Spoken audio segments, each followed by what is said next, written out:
Hi friends, welcome to Janani Radha bytes. இன்றைக்கி நம்ம வீட்டிலே இருக்கிற அரிசி மாவு வச்சு எப்படி இடியாப்பம் பண்ணலாங்கிறத பார்க்கலாம். இப்போ அதுக்கு தேவையான சாமான்லாம் முதல்ல ரெடி பண்ணி வச்சுட்டா ஈஸியாக பண்ண முடியும். என்னென்னு பார்க்கலாம்.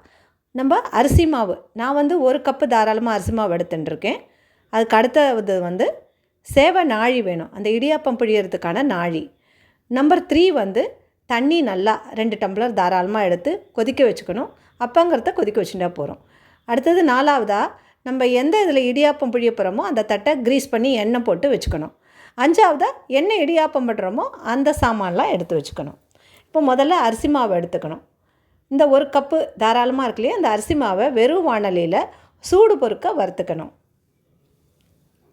இப்போ அந்த மாவை எடுத்து நம்ம கீழே கோலம் போட்டால் கோலம் போட வரணும், அந்த மாதிரி இருந்தால் போதும். அதை எடுத்து ஒரு பாத்திரத்தில் எடுத்து வச்சுட்டு துளி உப்பு அப்புறமா கொஞ்சம் எண்ணெய் விட்டு எடுத்து வச்சுக்கணும். அடுத்த ஸ்டெப் என்னென்னா, ஒரு பாத்திரத்தில் நல்லா 2 டம்ளர் தாராளமாக தண்ணி எடுத்து நல்லா கொதிக்க வச்சுக்கணும். கொதிக்க வச்சுட்டு அடுப்பை அணைச்சிடணும். இப்போ அந்த மாவு இருக்கு இல்லையா, அதில் இந்த கொதித்த தண்ணியை ஒரு கரண்டியால் கொஞ்சம் கொஞ்சமாக விட்டு நல்லா மிக்ஸ் பண்ணணும். முதல்ல சுடும், அதனால் கையில் தொட முடியாது. ஃபஸ்ட்டு ஒரு ஸ்பூனால் லைட்டாக கிளறி விட்டுட்டே இருக்கணும். கொஞ்சம் தண்ணி இழுக்கும்.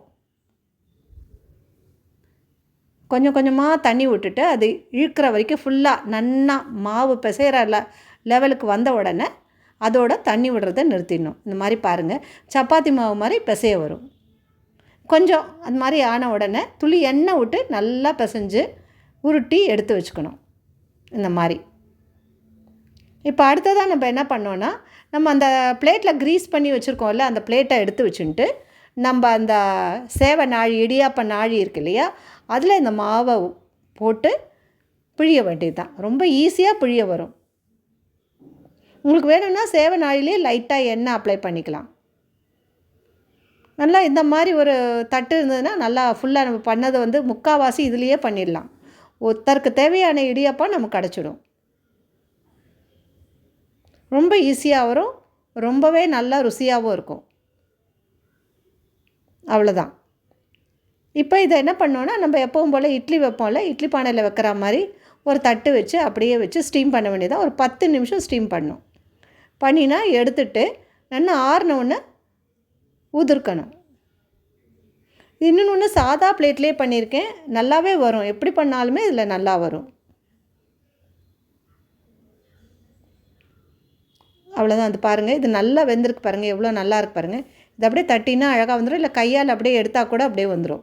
உங்களுக்கு நிறைய குவான்டிட்டி பண்ணோன்னா அரிசி மாவை நிறையா நீங்கள் வறுத்து இந்த மாதிரி வறுத்து வச்சுட்டிங்கன்னா எப்போ வேணால் பண்ணலாம். ஸோ பாருங்கள் எவ்வளோ நல்லா வெந்திருக்கு. இப்போ இதை நல்லா உதுத்துட்டு எடுத்து வச்சுக்கணும். பாருங்கள், அவ்வளோ கொஞ்சம் ஆறினோன்னே நல்லா அப்படியே தனித்தனியாக பொலப்பொலன்னு வந்துடும். இப்போ அடுத்ததாக என்ன பண்ணோன்னா, நம்ம என்ன சேவை வேணுமோ அது ப்ரிப்பேர் பண்ணிக்க வேண்டியதான். நான் லெமன் சேவை பண்ணேன்.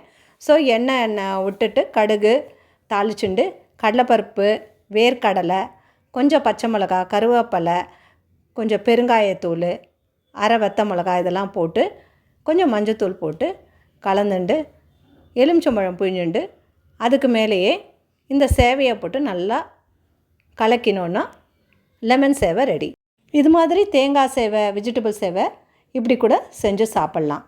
ப்ளெயினாக கூட சேவையில் மோர் குழம்பு தொட்டுண்டு இல்லை தேங்காய் பால் தொட்டுண்டும் சாப்பிட்டாலும் ரொம்ப நல்லாயிருக்கும்.